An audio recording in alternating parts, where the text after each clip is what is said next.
श्रद्धेय दादा देव प्रसाद बनर्जी दादा। जय गुरु। जय गुरु दादा। जय गुरु जय गुरु। परम प्रेममय परम दयाल श्री श्री ठाकुर जी के श्री चरणों में, परम आराध्या जगत जननी के श्री चरणों में, परम पूज्य पाद श्री श्री वर्धक के श्री चरणों में, वर्तमान आचार्य देव के श्री चरणों में तथा अविन बाबू के श्री चरणों में मेरा प्रणाम। उपस्थित अमृत पथ यात्री दादा और माँ लोगों का एवं ठाकुर जी का पूत पवित्र पंजाधारी कर्मियोगण के प्रति प्रत्येक के यथायोग्य स्थान पर मेरा सश्रद्ध और आनंदित जय गुरु एवं प्रणाम। परम प्रेममय श्री श्री ठाकुर जी वर्तमान युग का लोक शिक्षक है। दादा का गाना से हमको ईंधन प्रेरणा मिलता है कि दादा ने बोले गाना के माध्यम से कि गुरु जीने का रास्ता राह दिखाता है।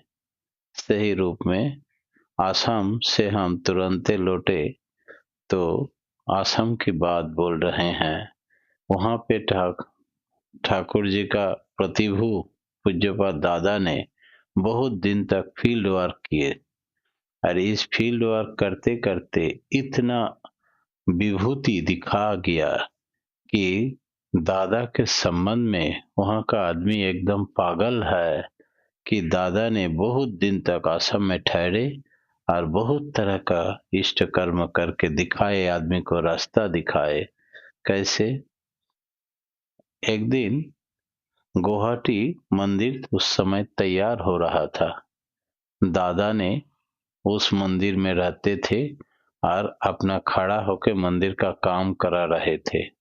एक दिन सोचे कि हम भी तो ठाकुर जी का एक कर्मी है, भक्त है, जिन्होंने एक जन्मदिन के दिन में ठाकुर जी के पास गए थे प्रणाम करने के लिए, आशीर्वाद मांगने के लिए।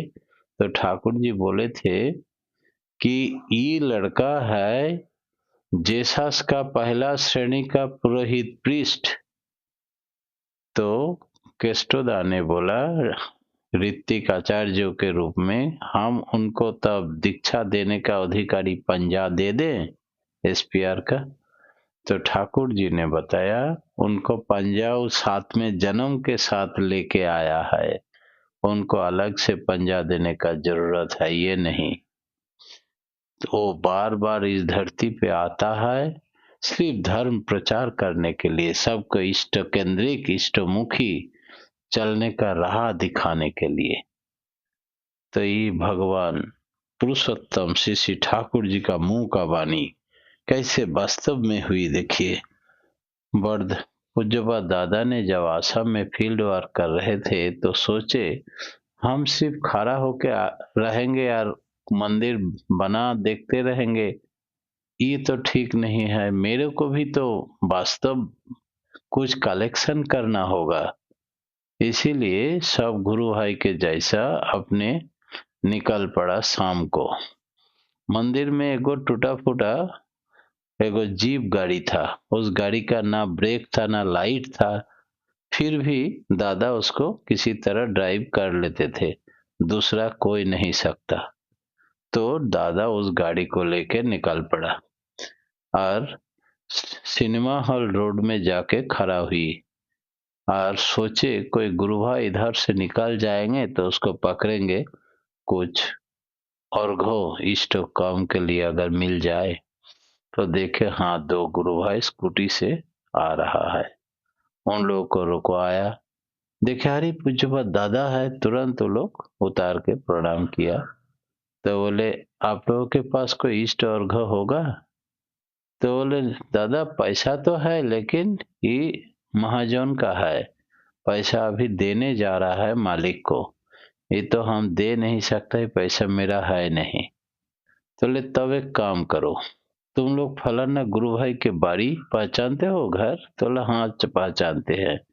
उनके घर में पहुंच जाओ, जाके देखोगे गुरु भाई का बुखार हुआ, वो सोए हुए हैं, लेकिन उसका पत्नी माँ जो है घर की घरवाली को बुलाओ और पूछो कि दादा ने बोला एगो बहुत बड़ा टैंक है, वो बक्सा में कपड़ा में लपटे हुए कुछ 1001 रुपया रखा हुआ है, भगवान का काम में देंगे, यही सोचते हुए माँ ने रखा था, बहुत पहले रखी थी।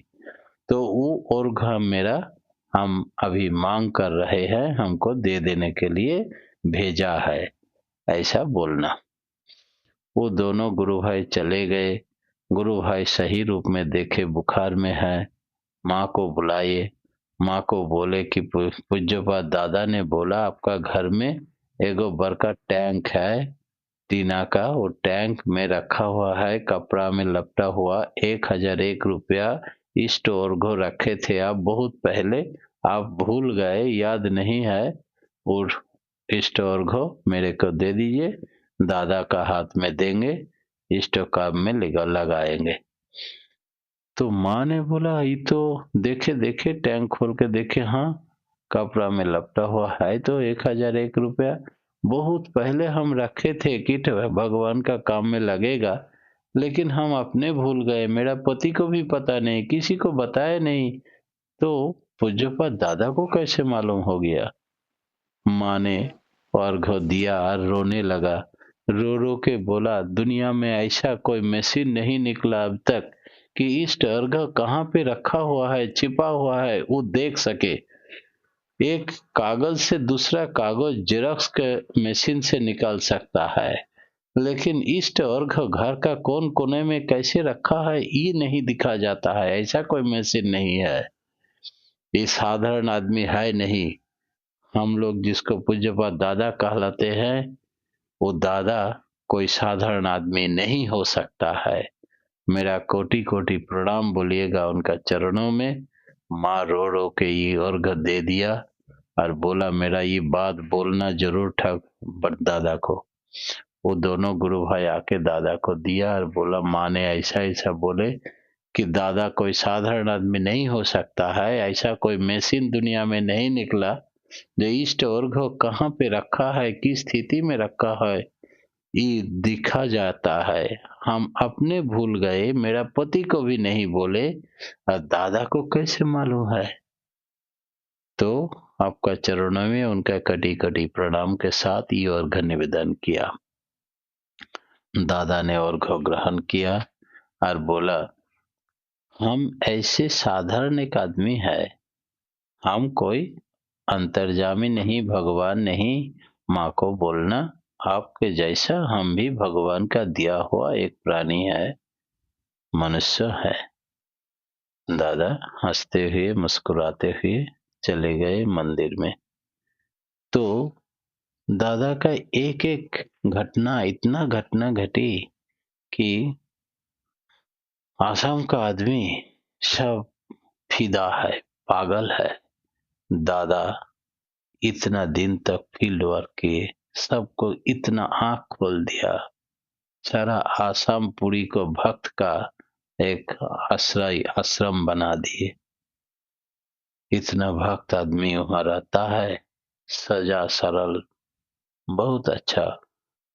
और हर 1-1.5 किलोमीटर के अंदर अंदर बहुत बड़ा बड़ा ठाकुर जी का मंदिर सिर्फ आसाम में ही दिखाई जाता है, इतना बड़ा बड़ा मंदिर। और केंद्र मंदिर 1 किलोमीटर भी नहीं, आधा किलोमीटर के अंदर अंदर सारी आसाम में छाए हुए हैं। एक बेरोजगार गुरु भाई मंदिर में बीच बीच में रहते थे, जब भी घर लौट जाते थे तो उसका पिताजी बहुत उनको बात सुनाते थे, गुंजन करते थे कि तुम्हारा नौकरी नहीं है, खाने पीने का आधार नहीं है, या तुम ठाकुर ठाकुर करते रहो, मतलब तुम्हारा ठाकुर जी तुमको नौकरी देगा? जब नौकरी देने का अधिकारी नहीं है वो, तो उनको लेके तुम क्यों व्यस्त रहते हो? तुम पागल है? ऐसा बहुत कुछ उसको बात सुनना पड़ता है। बेचारा एक दिन गुस्सा से सोचा अब हम घर नहीं जाएंगे, हम जो है रेल में माथा देंगे, हमारा जीवन खत्म कर देंगे, तब हमको ये सुनना नहीं पड़ेगा। ठाकुर जी का खिलाफ में वो यही सोचते हुए चले गए जंगल की ओर। वहां निकला रेल लाइन में माथा दिया, सिग्नल हो गया, रेल घुस गया। खूब नाम कर रहा है कि आज हम देह शेष कर देंगे, मेरा अंतिम हो गया। बस इस स्थिति में आचार्य देव पूज्यपाद दादा एक गुरु भाई को उठाया गाड़ी में और जल्दी से चलो, अपने से ड्राइव करके दौड़ के आया उस जंगल में। आके उनको पकड़ा और खींच के उठाया और बोले, तुमको मरना ही है तो ठाकुर जी का नाम छोड़ दो। Thakur ji being and becoming of existence, बचने का बढ़ने का मंत्र दिया है, तो तुम बचने भी चाहते हो, बचने का मंत्र जप रहा है, मरने आया है, दोनों तो विपरीत है। इसीलिए ठाकुर जी हमको खींच के बुलाया है, चलो बोल के उसको खींच के उठाया और जबरदस्ती उसको बैठाया, बहुत धमकाया। तुमको घर नहीं जाना जब तक नौकरी ना हो जाए, तुम आश्रम में रहो और अप्लाई करते रहो। अप्लाई करते करते उसी जंगल का फॉरेस्ट ऑफिसर का पद मिला और फॉरेस्ट ऑफिसर बन गए। कितना आदमी को ऐसा करके बचने का राह दिखाए परम पूज्यपाद दादा ने। सबका सार्विक कल्याण कामना करते हुए मेरा प्रवचन यही समाप्त करता हूँ। जय गुरु। जय गुरु दादा, जय।